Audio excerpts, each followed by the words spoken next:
नमस्कार। Hindi learning channel पर आपका स्वागत है।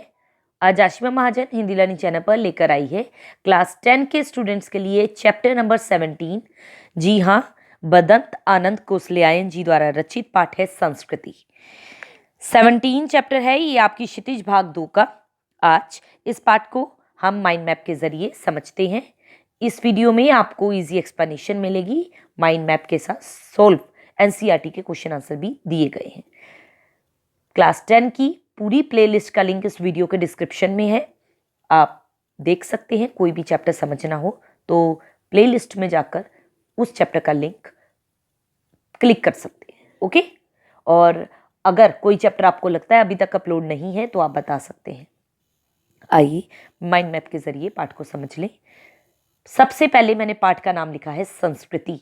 ओके, और ये किसके द्वारा रचित है आपको पता होना चाहिए। सुप्रसिद्ध बौद्ध भिक्षु बदंत आनंद कोसलियायन जी द्वारा, जिनका जन्म अंबाला जिले के सोहाना गांव में सन 1905 ईस्वी में हुआ था। कवि के बचपन का नाम आपको पता होना चाहिए, हरनाम दास। ओके, और इनका हिंदी से विशेष स्नेह था। देश विदेश की बहुत सारी यात्राएं लेखक ने की हैं। संस्कृति निबंध बदंत आनंद कोसलियायन द्वारा रचित, और जिस निबंध में लेखक ने सभ्यता और संस्कृति में एक तो संबंध और दूसरा अंतर, इन दो चीजों में स्पष्ट करने का पूरा प्रयास इस पाठ में किया है। लेखक क्या कहना चाह रहे हैं, संस्कृति और सभ्यता का अर्थ। पहले तो बच्चों को यही पता होना चाहिए संस्कृत शब्द का अर्थ क्या है। तो संस्कृत शब्द का अर्थ होता है संस्कार। ओके, और सभ्यता का मतलब सभ्य, सिविलाइज पर्सन कौन सा होता है। ओके, संस्कृत मनुष्य की दशा। जब लेखक बताना चाह रहे हैं इस पाठ में कि जब संस्कृत मनुष्य का पेट भरा हुआ होता है और उसका तन ढका हुआ होता है, तो खुले आकाश के नीचे लेटा हुआ भी वो रात के जगमगाते तारों को देखकर हमेशा ये जानने के लिए व्याकुल रहता है कि मोतियों से भरा थाल क्यों लटका हुआ है, यानी कि वो कभी भी निठल्ला नहीं बैठ सकता। तो आपसे सीबीएसई 10th क्लास में ये क्वेश्चन पूछा जा सकता है कि कौन सा व्यक्ति कभी भी निठल्ला नहीं बैठ सकता, तो ये आपको पता होना चाहिए। ओके, मनुष्य चिंतनशील प्राणी है। अब मनुष्य चिंतनशील प्राणी क्यों है? क्योंकि वो हर टाइम सोचता ही रहता है, उसके मन में हमेशा कुछ ना कुछ जानने की इच्छा बनी रहती है, कुछ ना कुछ करने की इच्छा बनी रहती है। जन कल्याण के कार्य, लेखक ने बहुत सारे एग्जाम्पल इस पाठ में दिए हैं कि किसी भूखे को अपना खाना दे देना, रोगी बच्चे को सारी रात गोद में लेकर माता का बैठे रहना, लेनिन का ब्रेड स्वयं ना खाकर दूसरों को देना, कार्ल मार्क्स का पूरी जिंदगी मजदूरों को सुखी देखने के लिए प्रयास करना, और गौतम बुद्ध यानी कि सिद्धार्थ का मानवता के कल्याण के लिए सभी सुखों का त्याग करना, ये सब जन कल्याण के कार्य हैं। सभ्यता और संस्कृति खतरे में, लेखक ने इस पाठ में बताया कि हमारी सभ्यता और संस्कृति खतरे में पड़ जाती है। कब? जब किसी देश पर जब किसी जाति पर अन्य लोगों की ओर से विनाशकारी आक्रमण होता है। ठीक है, धर्म के नाम पे, संप्रदाय के नाम पर या किसी भी नाम पर। वास्तविक संस्कृत व्यक्ति कौन होता है ये आपको पता होना चाहिए। तो वास्तविक संस्कृत व्यक्ति बेटा वह होता है जो किसी नई चीज की खोज करता है, और जिस व्यक्ति की बुद्धि ने किसी नए तथ्य का दर्शन किया हो वो व्यक्ति वास्तविक संस्कृत व्यक्ति कहलाता है। ओके, असंस्कृति क्या है? लेखक कह रहे हैं एक तो संस्कृति हो गई और एक होती है असंस्कृति, जो संस्कृति का पालन नहीं करता है ना। असंस्कृति जो मानव कल्याण के लिए अच्छी नहीं है, जिसमें मानव कल्याण की भावना ही छिपी नहीं होती, हमेशा विनाश की भावना होती है। उसके बाद लेखक बताना चाह रहे हैं मानव संस्कृति के माता पिता कौन है। तो मानव संस्कृति के माता पिता भौतिक प्रेरणा और जानने की इच्छा है, जो हमेशा मनुष्य के मन में जिज्ञासा बनाए रखती है और उसे कुछ नया करने की प्रेरणा देती है। हिंदू संस्कृति और मुस्लिम संस्कृति को लेखक ने इस पाठ के अकॉर्डिंग बला कहा है। बला क्यों है? क्योंकि एक ही संस्कृति अखंड है और वह है मानव संस्कृति। देखा जाए तो हिंदू संस्कृति और मुस्लिम संस्कृति की अलग से ना तो अपनी कोई पहचान है, ना कोई अपना विशेष नाम है। सिर्फ धर्मों में टकराव पैदा करती है ये चीज, सिर्फ हिंदू संस्कृति और मुस्लिम संस्कृति। ठीक है, निबंध से हमें क्या प्रेरणा मिलती है? तो लेखक यही बताना चाह रहे हैं कि मनुष्य को अपनी योग्यता के अनुसार या अपनी कुशलता के बल पर जो भी वो काम करना चाहता है वो सिर्फ मानव की भलाई के लिए होना चाहिए, क्योंकि लेखक के अनुसार संस्कृति वह है जो किसी कर्म के रूप में देखी जाती है और कर्म हमेशा विचार पे आधारित होता है। ओके, तो जो समाज जितना ज्यादा सुसंस्कृत होगा उसकी सभ्यता भी उतनी ही विकसित होगी। संस्कृति का कार्य हमें अच्छे कार्यों की ओर ले जाना है। तो पाठ शुरू करूं। ओके, संस्कृति। लेखक इस पाठ में क्या बताना चाह रहे हैं, ध्यान से सुनिएगा। लेखक इस पाठ में सभ्यता और संस्कृति किसे कहते हैं ये बता रहे हैं कि जो शब्द सबसे कम समझ में आते हैं और जिनका उपयोग होता है सबसे अधिक, ऐसे दो शब्द हैं सभ्यता और संस्कृति। सभ्यता मतलब सिविलाइजेशन, और संस्कृति मतलब कल्चर, हमारा जैसे हम फॉलो करते हैं या नहीं फॉलो करते हैं। ओके, इन दो शब्दों के साथ जब बहुत सारे एडजेक्टिव लगा दिए जाते हैं, विशेषण लग जाते हैं, तो उदाहरण के लिए जैसे हमने शब्द यूज कर लिया भौतिक सभ्यता, आध्यात्मिक सभ्यता, तब दोनों शब्दों का जो थोड़ा बहुत अर्थ हमें समझ में आया रहता है वो भी गलत सलत हो जाता है। क्या ये एक ही चीज अथवा दो वस्तुएं हैं? यदि दो हैं तो दोनों में क्या अंतर है? हम इसे अपने तरीके पे समझने की कोशिश करें। तो लेखक यहाँ क्या बताना चाह रहे हैं? लेखक यही बताना चाह रहे हैं बच्चों, हमारे मन में बहुत सारे प्रश्न उत्पन्न होते हैं कि क्या है ये सभ्यता और संस्कृति। ये दो शब्द ऐसे हैं जो सबसे कम हमें समझ में आते हैं, लेकिन वास्तविक जीवन में अगर देखा जाए इनका उपयोग सबसे ज्यादा होता है और इन दोनों के अंतर को हमें समझने की जरूरत है। कल्पना कीजिए उस समय की। अब लेखक ने एग्जाम्पल लेना शुरू की है। किसका एग्जाम्पल लिया? सबसे पहले जिस आदमी ने सबसे पहले आग का आविष्कार किया उसको लेखक ने सबसे बड़ा आविष्कारक कहा है। आइए पढ़ते हैं। कल्पना कीजिए उस समय की जब मानव समाज का अग्नि देवता से साक्षात्कार नहीं हुआ था, यानी कि साक्षात नहीं हुआ था। आए तो घर घर चूल्हा जलता है। जिस आदमी ने पहले आग का आविष्कार किया होगा वो कितना बड़ा आविष्कर्ता होगा। अथवा कल्पना कीजिए उस समय की जब मानव को सुई धागे का परिचय नहीं था। जिस मनुष्य के दिमाग में पहले बात आई होगी कि लोहे के एक टुकड़े को घिसकर उसके एक सिरे को छेद करो, छेद में धागा पिरोकर कपड़े के दो टुकड़े एक साथ जोड़े जा सकते हैं, वो भी कितना बड़ा आविष्कर्ता रहा होगा। तो इन दोनों शब्दों को, संस्कृति और सभ्यता को समझाने के लिए लेखक ने दिए दो उदाहरण। पहला उदाहरण उस आदमी का दिया जिसने सबसे पहले आग का आविष्कार कर डाला, और दूसरा उदाहरण उस व्यक्ति का जिसने सुई धागे का आविष्कार कर दिया। अब लेखक क्या बताना चाह रहे हैं, इन दो उदाहरणों पर विचार कीजिए। पहले उदाहरण में एक चीज है किसी व्यक्ति विशेष की आग का आविष्कार कर सकने की शक्ति, यानी कि किसी व्यक्ति ने सोचा अपनी क्षमता के अकॉर्डिंग और वो दुनिया के सामने लेकर आया उस चीज को। और दूसरी चीज क्या है? आग का आविष्कार, उसने आग का आविष्कार ही कर डाला। इसी प्रकार दूसरे सुई धागे के उदाहरण में एक चीज है सुई धागे का आविष्कार कर सकने की शक्ति, क्षमता, और दूसरी कि उसने आविष्कार ही कर डाला, दुनिया के सामने ही ले आया उस चीज को। ये लेखक बताना चाह रहे हैं। लेखक का मानना है कि हम जिस योग्यता, प्रवृत्ति अथवा प्रेरणा के बल पर आग का और सुई धागे का आविष्कार हुआ वह है व्यक्ति विशेष की संस्कृति, और उस संस्कृति द्वारा जो आविष्कार हुआ, जो चीज उसने अपने और दूसरों के लिए आविष्कृत की, उसका नाम है सभ्यता। कुछ समझ में आया आपको?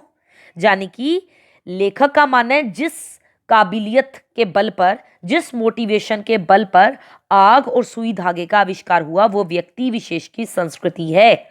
वो व्यक्ति संस्कृत व्यक्ति था जिसने इसके बारे में सोचा, ये फैक्ट निकाला, लेकिन जिसने ये चीज आविष्कृत की उसका नाम पड़ गया सभ्यता।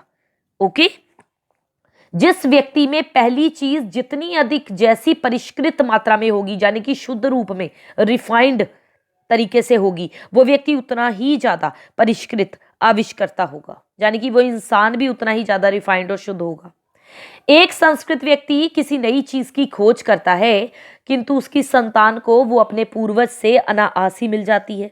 यानी कि जो व्यक्ति किसी चीज की खोज करता है वो संस्कृत व्यक्ति होता है, लेकिन उसकी संतान को ये चीज अपने पूर्वजों से बिना प्रयास के, बिना कोशिश के मिल जाती है, इसलिए वो संस्कृत व्यक्ति नहीं कहलाएगा, वो सभ्य कहला सकता है। ठीक है, जिस व्यक्ति की बुद्धि ने अथवा उसके विवेक ने किसी भी नए तथ्य का दर्शन किया, वो व्यक्ति ही वास्तविक संस्कृत व्यक्ति है। और उसकी संतान जिसे अपने पूर्वज से वो वस्तु मिल गई, वो भले ही सभ्य बन जाए, संस्कृत नहीं कहला सकता। एक आधुनिक उदाहरण ले लीजिए, ग्रेविटेशन फोर्स का उदाहरण लिया लेखक ने। न्यूटन ने गुरुत्वाकर्षण के सिद्धांत का आविष्कार किया। लेखक बता रहे हैं कि न्यूटन है जिन्होंने क्या किया, गुरुत्वाकर्षण का सिद्धांत का आविष्कार किया, इसलिए वो संस्कृत मानव था। आज का कोई भी आप फिजिक्स का स्टूडेंट ले लीजिए, भौतिक विज्ञान का विद्यार्थी, वो न्यूटन के इस सिद्धांत के अतिरिक्त अन्य सिद्धांतों से भी परिचित होगा, क्योंकि उसे मशीनरी का भी पता है, उसे पता है इस चीज को इससे जोड़ेंगे तो क्या होगा, परंतु वो न्यूटन की अपेक्षा ज्यादा संस्कृत नहीं कहलाएगा, बल्कि सभ्य कहलाएगा। ओके, आगे लेखक क्या बताना चाह रहे हैं, ऐसा होने पर भी हम आज के भौतिक विज्ञान के विद्यार्थी को न्यूटन की अपेक्षा ज्यादा सभ्य भले ही कह सके, लेकिन न्यूटन जितना संस्कृत नहीं कह सकते। आग के आविष्कार में कदाचित पेट की ज्वाला की प्रेरणा एक कारण रही। अब हर आविष्कार के पीछे लेखक बता रहा है कोई ना कोई प्रेरणा जरूर रहती है। आग का आविष्कार ही ले लीजिए, इसके पीछे पेट भरने की, सुई धागे के आविष्कार के पीछे तन ढकने की प्रेरणा हो सकती है। पेट भरा और तन ढका होने पर भी मनुष्य खाली नहीं बैठता, वो कुछ और खोजता रहता है, नए आविष्कार करने में लगा रहता है वो। ओके, अब कल्पना कीजिए उस आदमी की जिसका पेट भरा है, तन ढका है, लेकिन खुले आकाश के नीचे सोया रात के जगमगाते तारों को देखता, तो उसको केवल इसलिए नींद नहीं आती क्योंकि वो जानने के लिए परेशान है आखिर ये मोती भरा थाल क्या है। तो इस पैराग्राफ में लेखक क्या बताना चाह रहे हैं कि जो इंसान कुछ ना कुछ सोचने की क्षमता रखता है, हर टाइम कुछ ना कुछ करता रहना चाहता है, वो निठल्ला आदमी नहीं होता। क्योंकि निठल्ला वो इंसान होता है जो ऐसे ही बैठ जाए, लेकिन जो संस्कृत व्यक्ति होता है वो निठल्ला नहीं होता।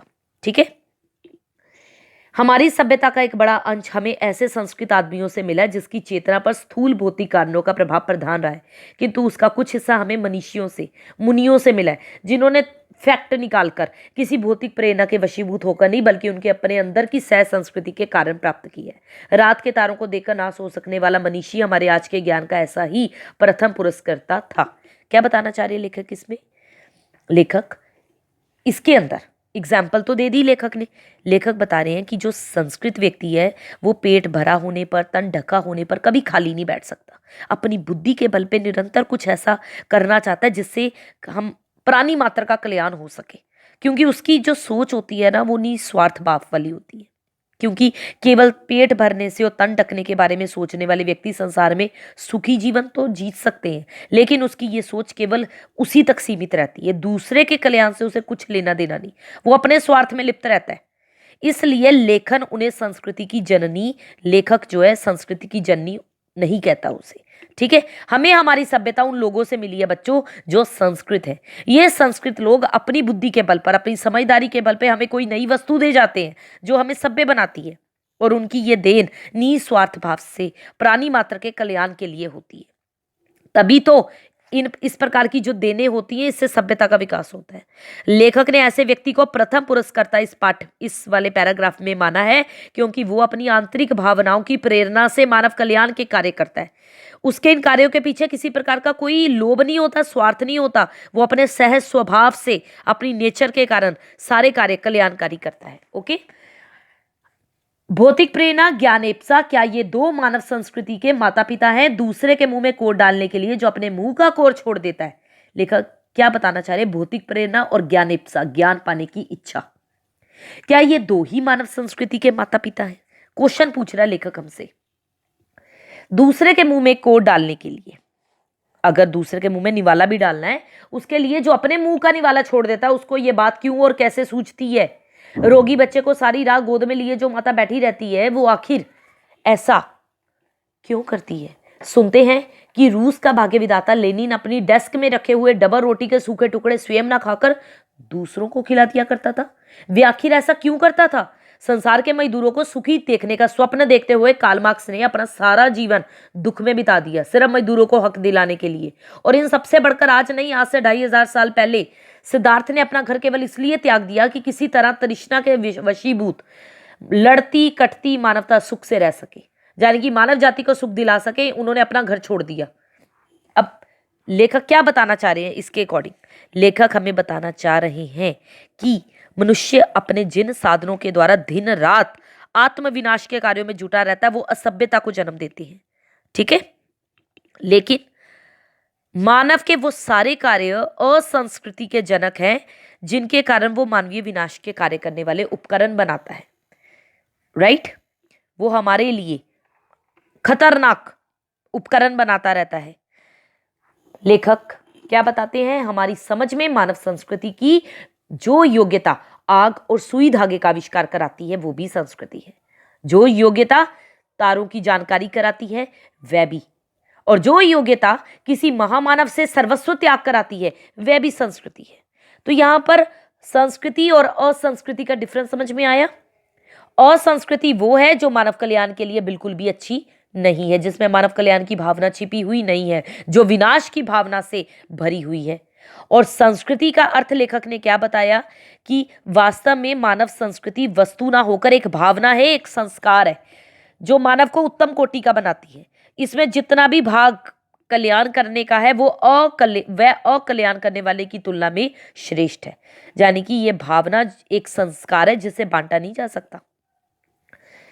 और सभ्यता है संस्कृति का परिणाम। हमारे खाने पीने के तरीके, हमारा व्यवहार, हमारे ओढ़ने पहनने के तरीके, हमारे गमनागमन के साधन, आने जाने के, हमारे परस्पर कट मरने के तरीके, सब हमारी सभ्यता है। मानव की जो योग्यता उससे आत्मविनाश के साधनों का आविष्कार कराती है, हम उसे उसकी संस्कृति कहें या असंस्कृति। और जिन साधनों के बल पर वो दिन रात आत्मविनाश में जुटा हुआ है उन्हें हम उसकी सभ्यता समझें या असभ्यता। संस्कृति का यदि कल्याण की भावना से नाता टूट जाएगा तो वह असंस्कृति होकर ही रहेगी, और ऐसी संस्कृति का अवश्य भावी परिणाम असभ्यता के अतिरिक्त दूसरा क्या होगा। यानी कि संस्कृति के नाम से जिस कूड़े करकट के ढेर का बोध होता है वह ना संस्कृति है ना रक्षणीय वस्तु, वो रक्षा करने लायक वस्तु नहीं है हमारी। क्षण क्षण परिवर्तन होने वाले संसार में किसी भी चीज को पकड़कर बैठा नहीं जा सकता। हर टाइम संसार बदल रहा है, हम एक ही चीज को पकड़कर स्थिर नहीं रह सकते एक जगह पर। मानव ने जब जब प्रज्ञा और मैत्री भाव से किसी नए दर्शन का, नए तथ्य का, नए फैक्ट का दर्शन किया है तो उसने कोई वस्तु नहीं देखी है जिसकी रक्षा के लिए दल बंदियों की जरूरत है। यानी कि लेखक के अनुसार संस्कृति का संबंध मानव सभ्यता के कल्याण से है। लेकिन यदि मानव का कल्याण की भावना से संबंध टूट जाएगा तो वह दूसरों के विनाश के बारे में सोचने लगेगा। प्रज्ञा और मैत्री भाव ये विश्व बंधुत्व की भावना दिखाते हैं जिसका आधार मानव समाज का कल्याण है, जिसमें असंस्कृति के लिए कोई स्थान नहीं है। मानव संस्कृति की सबसे बड़ी विशेषता लेखक ने क्या बताई, उसका अविभाज्य होना। इसको डिवाइड नहीं किया जा सकता। इसमें मानव कल्याण के अंश का होना, यह विशेषता सभ्यता को संस्कृति के रूप में परिवर्तित करती है, यानी कि बदलती है। तो ये था हमारा पाठ संस्कृति, जिसमें लेखक ने सिर्फ इतना बच्चों बताने की कोशिश की है।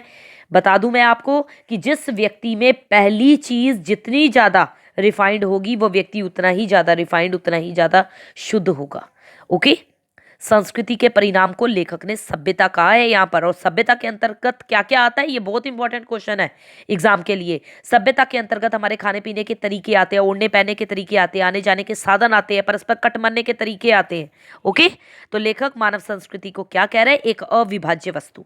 ये संस्कृति कल्याणकारी है, अकल्याणकारी नहीं है। और आज संस्कृति के नाम से जिस कूड़े करकट के ढेर का बोध हमें होता है वो ना संस्कृति है ना रक्षणीय वस्तु है। बस, तो संस्कृत व्यक्ति कौन हुआ और कौन हुआ सभ्य व्यक्ति? संस्कृत व्यक्ति वो हुआ जो किसी नई चीज की खोज करता है, और ऐसा व्यक्ति अपनी बुद्धि से किसी नए तथ्य का दर्शन करता है। उसकी संतान जो बिना प्रयास किए वो चीज हासिल कर लेती है, वो संस्कृत नहीं कहलाएगी, वो सभ्य कहलाएगी। Okay, clear? आगे आपको शब्दार्थ आपकी बुक में दिए हुए हैं। उसके बाद है आपके बेटा प्रश्न अभ्यास के क्वेश्चन, जो आपको मैंने बहुत ही इजी लैंग्वेज में लिखकर प्रोवाइड करवाएंगे। पहला क्वेश्चन, लेखक की दृष्टि में सभ्यता और संस्कृति की सही समझ अब तक क्यों नहीं बन पाई? क्योंकि लोग तो अपने अपने ढंग से, अपने अपने विचारों से इसे परिभाषित करते हैं, है ना, अपनी अपनी परिभाषा के अकॉर्डिंग सेट करते हैं सभ्यता और संस्कृति। इसीलिए आज तक इन शब्दों की सही समझ नहीं आई है। आग की खोज एक बहुत बड़ी खोज क्यों मानी जाती है? क्योंकि इससे मनुष्य की जीवन शैली को, जो आग की खोज है, इसने मनुष्य की जीवन शैली को बदल के रख दिया। इस खोज ने मनुष्य की सबसे बड़ी आवश्यकता की पूर्ति की है। आग से भोजन पकाने की समस्या का हल संभव हुआ, आग से सर्दी से बचाव संभव हुआ, प्रकाश मिला, तो मनुष्य की सभ्यता का जो मार्ग खुला वो आग की खोज से ही खुला। ठीक है। वास्तविक अर्थों में संस्कृत व्यक्ति किसे कहोगे? बार बार मैं आपको बता रही हूं, जिसने अपनी बुद्धि से कुछ नया तथ्य खोज किया, जो अपनी योग्यता के बल पर किसी नई चीज का आविष्कार कर गया, वो संस्कृत व्यक्ति है। जैसे न्यूटन ने गुरुत्वाकर्षण का सिद्धांत खोजा, लेकिन आज के युग का भौतिक विज्ञान का विद्यार्थी नहीं कहलाएगा। भले ही उसने अपने एक्सपीरियंस से नई नई मशीनरी, फिर नई नई टेक्निक्स ले ली, लेकिन वो सभ्य कहलाएगा, संस्कृत नहीं कहलाएगा। ओके। अगला क्वेश्चन है, न्यूटन को संस्कृत मानव कहने के पीछे कौन से तर्क दिए गए हैं? न्यूटन द्वारा प्रतिपादित सिद्धांतों, ज्ञान की कई दूसरी बारीकियों को जानने वाले लोग भी न्यूटन की तरह संस्कृत नहीं कहला सकते। क्यों? क्योंकि न्यूटन ने गुरुत्वाकर्षण के सिद्धांत का आविष्कार किया, अपनी बुद्धि से नए तथ्य का आविष्कार किया। नई चीज का आविष्कार करने वाला व्यक्ति ही संस्कृत मानव कहलाता है। दूसरे लोग न्यूटन के सिद्धांतों की बारीकियों को भले ही ज्यादा जानते हो, पर सभ्य कहेंगे, संस्कृत नहीं। बार बार एक ही चीज है, ज्यादा मुश्किल नहीं है, मैं बता रही हूं आपको। किन महत्वपूर्ण आवश्यकताओं की पूर्ति के लिए सुई धागे का आविष्कार हुआ होगा? अपने शरीर को एक तो सर्दी गर्मी से बचाने के लिए, दूसरा अपने शरीर को सजाने के लिए, क्योंकि आदि मानव पत्तों से अपने शरीर को ढकता था, तो सुई धागे का आविष्कार हुआ तो लोगों ने कपड़े पहनने शुरू कर दिए। ठीक है। मानव संस्कृति एक अविभाज्य वस्तु है। दो प्रसंगों का उल्लेख करें जब मानव संस्कृति को विभाजित करने की चेष्टाएं की गई और जब मानव संस्कृति ने अपने एक होने का प्रमाण दिया। आप ही बताइए, जब मानव संस्कृति को धर्म संप्रदाय के आधार पर बांटने की चेष्टा करेंगे तो हिंदू संस्कृति, मुस्लिम संस्कृति कहकर उनसे एक दूसरे को खतरा बताया जाएगा। राइट। ताजिए निकालने के लिए अगर पीपल का तना कट गया हो तो हिंदू संस्कृति खतरे में पड़ जाती है, और मस्जिद के सामने बाजा बजने पे मुस्लिम संस्कृति खतरे में पड़ गई। तो इन बातों से मानव संस्कृति विभाजित होती है, डिवाइड होती है। जब मानव संस्कृति ने अपने एक होने का प्रमाण दिया तो इसका उल्लेख कीजिए। तो बताया, मानव संस्कृति एक अविभाज्य वस्तु है, इसे बांटा नहीं जा सकता क्योंकि इसमें मानव कल्याण का भाव है। कार्ल मार्क्स का एग्जाम्पल है। कार्ल मार्क्स ने संसार के सभी मजदूरों को सुखी देखने के लिए अपना सारा जीवन दुखों में बिता दिया। सिद्धार्थ ने अपना घर इसलिए त्याग दिया कि किसी तरह तृष्णा के वशीभूत लड़ती करती मानवता सुख से रह सके। आगे है, आशय स्पष्ट करें। मानव की योग्यता उससे आत्मविनाश के साधनों का आविष्कार कराती है। हम उसे उसकी संस्कृति कहें या असंस्कृति। तो एक बात सुन लीजिए, संस्कृति में हमेशा मानव के कल्याण की भावना होती है और यह भावना मानव कल्याण के लिए उपयोगी चीजों का आविष्कार कराती है। जब मानव की योग्यता उससे आत्मविनाश के साधनों का निर्माण करती है उसे संस्कृति नहीं असंस्कृति कहेंगे। ओके। और जब संस्कृति शब्द से कल्याण की भावना का नाता ही टूट जाएगा तो अपने आप वो असंस्कृति का रूप ले लेगी। रचना भी व्यक्ति का क्वेश्चन है। लेखक ने अपने दृष्टिकोण से सभ्यता संस्कृति की एक परिभाषा दी है। आप सभ्यता और संस्कृति के बारे में क्या सोचते हैं? तो अब तक आपको पाठ सुनकर ही समझ में आ गया होगा कि संस्कृति मानव से किसी नई वस्तु का आविष्कार कराती है और जो सभ्यता है उसके द्वारा हमारे रहन सहन, हमारे खान पीन, हमारे वेशभूषा का परिचय मिलता है। ठीक है। तो संस्कृति आंतरिक वस्तु है, सभ्यता बाहरी वस्तु है। ओके स्टूडेंट्स, आई होप अच्छे से ये चैप्टर समझ में आ गया होगा।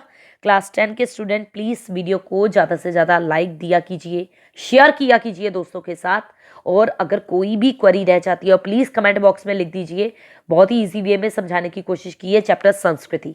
कैसा लगा चैप्टर कमेंट बॉक्स में ज़रूर बताइएगा। Good bye students.